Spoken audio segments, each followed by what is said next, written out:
Uau, esse episódio foi realmente absurdamente intenso, a definição de intenso mesmo.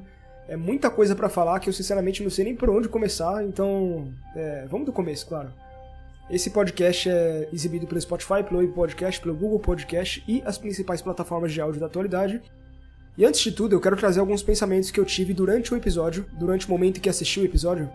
E a primeira observação é que no momento em que o Bernard toma um tiro na cabeça, toca a mesma música que tocou na segunda temporada quando o Código de Forge se despediu dele. Lembrando que o Código de Forge ele foi usado como um monólogo interno para o Bernard chegar ao centro do seu labirinto. Porque na segunda temporada é basicamente assim. O Forge ele entra na cabeça do Bernard através de código, quando ele entra no berço.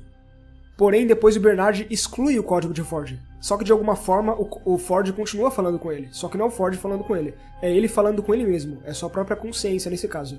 É toda aquela ideia da mente bicameral e que a voz que você escuta é a sua própria voz, nesse caso, a sua consciência, né?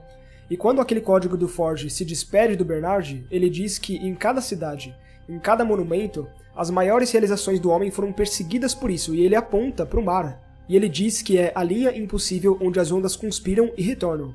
Um lugar que talvez eles voltem a se encontrar novamente, sinalizando que talvez o Bernard ainda volte a ver o possível código de Forge em algum lugar. Ou mesmo que se aquela era a sua própria mente falando consigo mesmo, sua consciência, é de se esperar que a gente veja um outro Bernard, nesse caso uma própria cópia dele. Lembrando que a linha impossível onde as ondas conspiram e retornam é aquele ponto no mar onde as espécies terminam, elas morrem, para dar vida para outras espécies. Então essa mensagem ela é bem aproveitada nesse momento, porque é literalmente o momento onde o Bernard diz que nenhuma das espécies vão sobreviver, nem os humanos, nem os anfitriões. Alguma outra coisa vai ficar no lugar, e nesse episódio a gente descobre qual é essa outra coisa.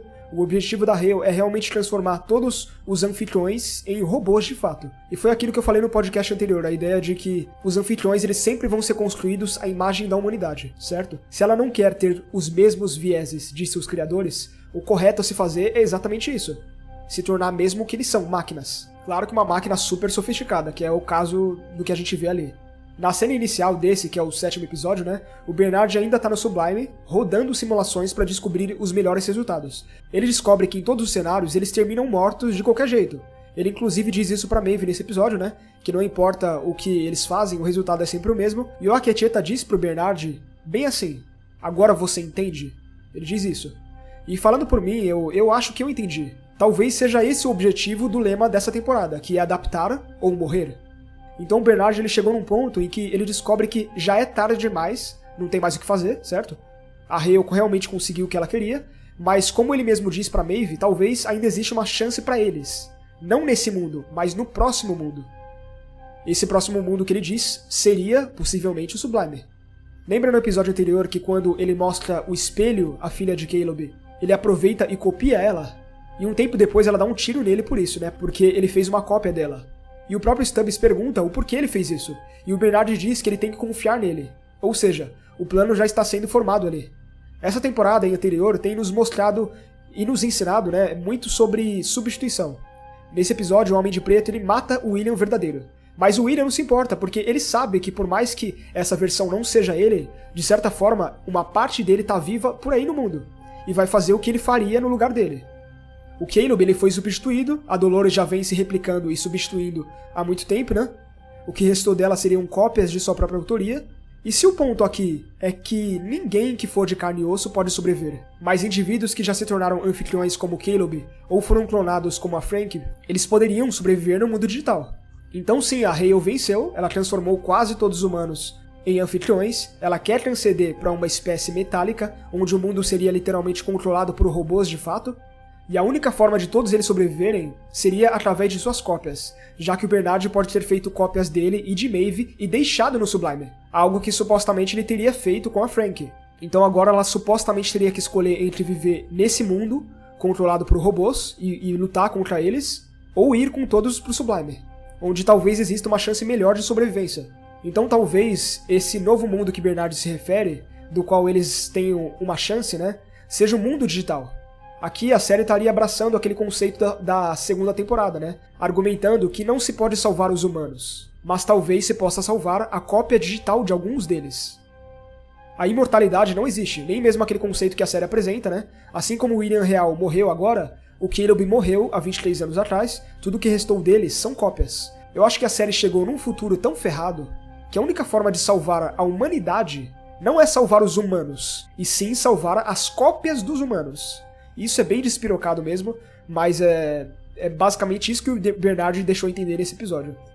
Agora, a segunda observação é o mundo espelho.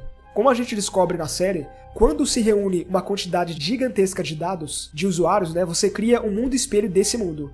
O berço, o local criado no parque, que é um backup dos anfitriões, é um mundo espelho do parque. A forja, que é o backup feito com base nas informações dos visitantes, é um espelho do parque com os visitantes.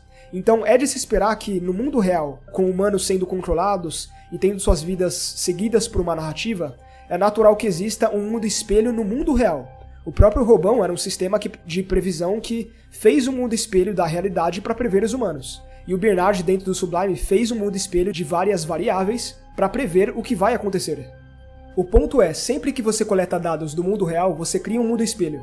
Na nossa vida real, o espelho do nosso planeta é o Google Maps e o Google Street View, por exemplo. E o espelho dos indivíduos são as redes sociais em si.